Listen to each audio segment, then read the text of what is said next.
So now we're going to have a chat with Adrianne, who works for the Samaritans.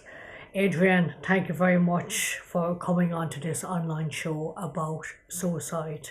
Thank you. So you work for the Samaritans? Yep, so I'm a volunteer for Samaritans. Yeah. I've been a volunteer for 5 years. Okay. I am a branch director for our local branch in the West Midlands. We've got about 70 volunteers in our branch. Okay. We have 202 branches throughout the UK. Okay. And one of the things I was curious about is the Samaritans worldwide?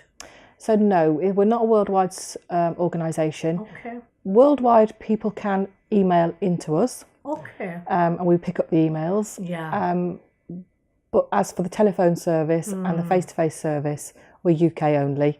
And there are other organisations which we can provide links for. Yeah, absolutely. We were speaking about this earlier on, so we will be putting up links, telephone numbers for as much as we know what's available in different countries.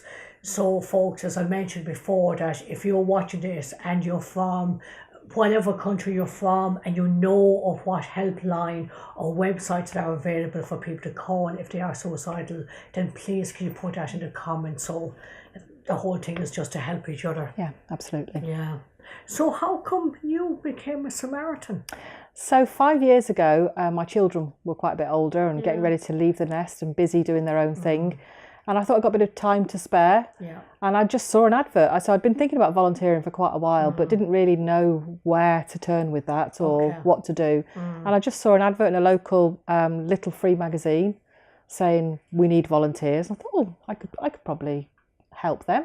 Okay. So I went along to an information evening to find out a bit more about the service. And actually it's interesting because I've heard lots of people say to me that they'd like to become a Samaritan but that they'd be too scared to become a Samaritan for fear that they would say the wrong thing. Yeah. So for anybody that would think about becoming a Samaritan but would have those fears, what would you say to them? So we do 10 weeks worth of training. So when you go along to information session or a selection session, it's quite a long process before you go anywhere near a telephone or get to talk to anybody that might be in suicidal distress. So the 10 weeks training is very intense. You are trained to deal with any situation because when that phone rings or when someone turns up to talk to us, you have to be prepared. Yeah. And it's our duty of care to make sure our volunteers are prepared for that. Okay, so the training is intense. It is. And, you made sure that you have enough of training before you even attempt to answer the phones. And once you come through the first set of training, which is 10 weeks, you are then put with a mentor. Oh, okay. So you don't go straight onto the phones at that point either. You listen in to the types of calls that the mentor is taking. Yeah. And then probably about after the third session of being mentored, you then start taking calls with your mentor listening in just to help out if you need it. So it's what we do is a very sensitive role. Yeah. And we don't take everybody that applies to be a volunteer because it's not suitable for everybody. Yeah. And there's other roles in the branch that aren't listening roles that if it's not suitable, then there's other stuff that people can do to support the work. Okay, thank you for that. That's interesting to know that. So when it does get to that point where you've had the training and you're taking these calls from people who are suicidal, how do you help them? So the biggest thing we do is giving them time and space to just talk about how they really feel. And that's what a lot of people are missing in their lives. They can't say to their family and friends and loved ones, I'm feeling suicidal, because straight away family and friends want to solve the problem, want to say, don't be silly, pull yourself together. They react, they provide solutions. And sometimes people just need to talk about how they feel. Yeah. So the biggest thing we do is give people that space. We may ask the odd question or two to try and clarify our understanding of what they're telling us. Yes. But the biggest thing we do is listen. And that word react, when we were discussing before we come on air now, you mentioned about how important it is not to react. Yeah, absolutely. In our daily lives with our family and friends and our co-workers, we generally react because we want the best for them. Yeah. As Samaritans, we're trained not to react. We're not there to solve this person's problem. Okay. We're there to give them a safe, non-judgmental place to say how they really feel. Yeah. And our reaction is about us, it's not about them. Okay. And the call is all about them. Wow, thanks, Adrian. That sounds really important. Really important. It is. As regards helpful questions, so as regards people watching this, and if let's say they come across that where they're with somebody and they disclose that they're suicidal, is there any questions that you can suggest that might be helpful for people to say? Absolutely. So clarifying what the person has said to you. So if, they say, oh, I'm feeling like I just want to end it all. When you say you want to end it all, what do you mean by that? Yeah. Because that to me could mean one thing, to you could mean something else, and to our viewers it could mean something completely different. So clarifying what people say to you to make sure you understand how they feel, not what we think they feel. Okay. That's so important. And the other things, why do you think you're feeling like that? Okay. So always open-ended questions. Yeah. So and non-judgmental questions. Yeah. So what else is going on for you? What else do you need help with? What is it that's making you feel like this, do you think? Questions that they can respond to and say how they really feel and not feel judged. Yeah. So if somebody was watching this now that is suicidal, what advice would you give to them? I would give them the advice to talk to somebody. Okay. If they don't feel comfortable talking to Samaritans, to somebody they trust. Yeah. And to say how they really feel without that other person trying to solve it or getting too reactive. But Samaritans is always available to talk 24 hours a day. There'll always be there someone to listen. And what you'll get when you do call Samaritans is space to say how you really feel. Yeah. Often ask the question, do you feel suicidal? Some people get quite shocked at that question because, actually, no, I don't feel that bad. Or, yes, I do feel suicidal, but I don't want to do anything about it. I just want to say how I feel. Yeah. So, and that's so important because when you bottle it all up in your head and you feel you can't talk to those people around you, it plays on your mind more.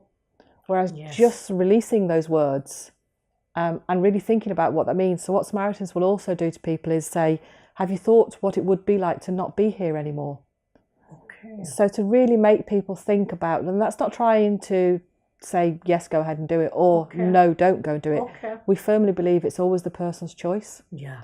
Yeah. Whatever they decide is best for them, their way forward, that's up to them. Yeah. But what we will do is help you think about what your options are. Yes, yeah, and absolutely, and that's a very good point because when you're in that moment and you're overwhelmed by thoughts, sometimes a person hasn't thought about, well, what happens if you do go? Yeah. Absolutely, and it's almost kind of helping them to really look at all the different factors. As you say, you're not trying to stop them. No. At the same time, you just ask them questions, like a friend of mine, Paul, I know he doesn't mind me sharing this, that he worked for the Samaritans, and he was saying that he would say things like that. It sounds like that your head, your thoughts are like a washing machine with lots of different items and clothes going around. What would it be like if we were just to take one thing out at a time? Yeah, that's just brilliant. Kind of unravel, almost like a ball of wool.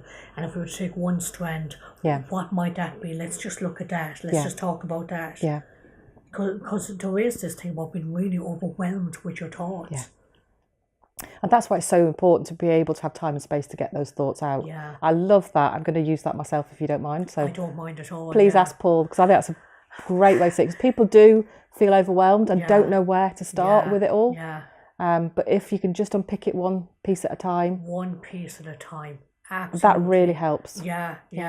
And that's what this show is all about. It's all about helping each other. Yeah. That's because, I have what I've been through, and then professionally, personally, then you have your experience as a Samaritan, and then people watching, you have your own life experiences, and the more we share, well then, I kind of see it as a big pot, and then we're all individuals, and we might decide, okay, that mightn't work for me, but actually I like that. Yes, and absolutely. I'll take that.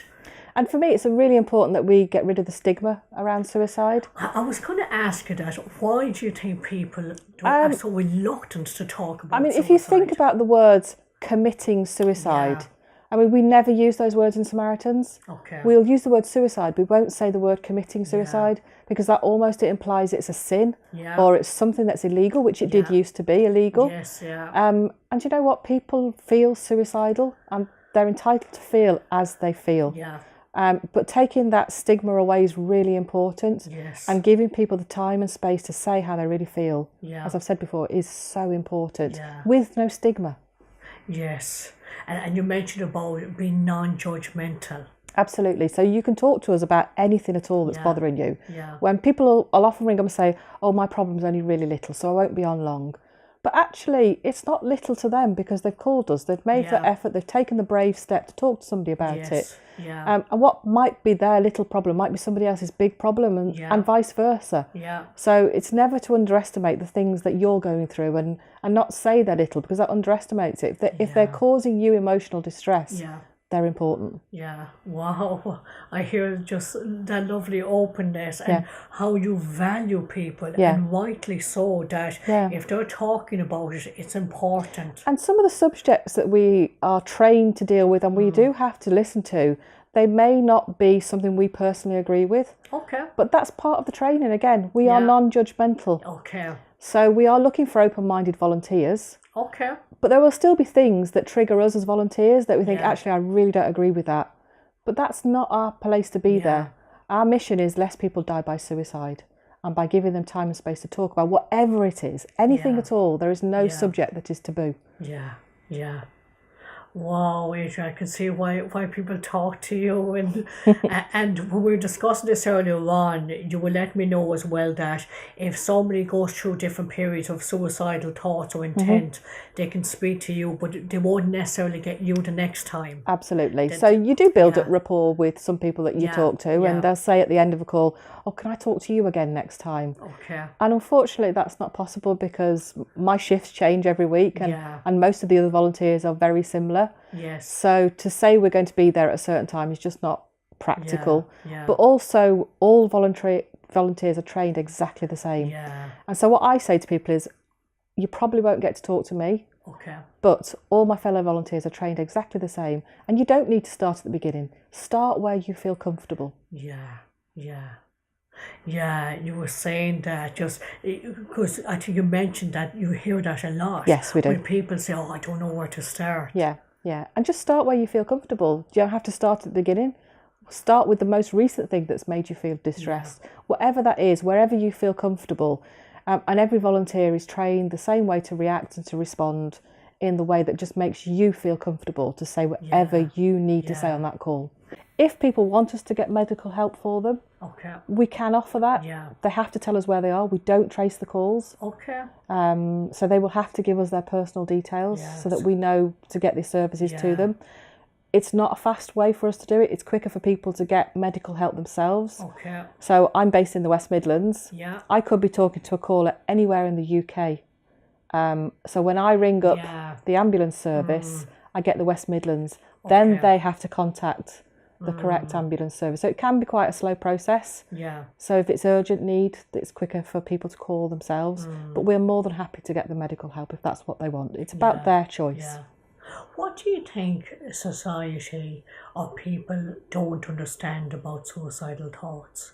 That people can feel extremely suicidal and can see that as their only way out. Yeah. But oftentimes it's a temporary feeling. Yeah. But suicide is a permanent solution. Yeah. So we often help people to see, is this the permanent solution that you really want? Okay. Is there anything else that you think actually this could pass? Yeah.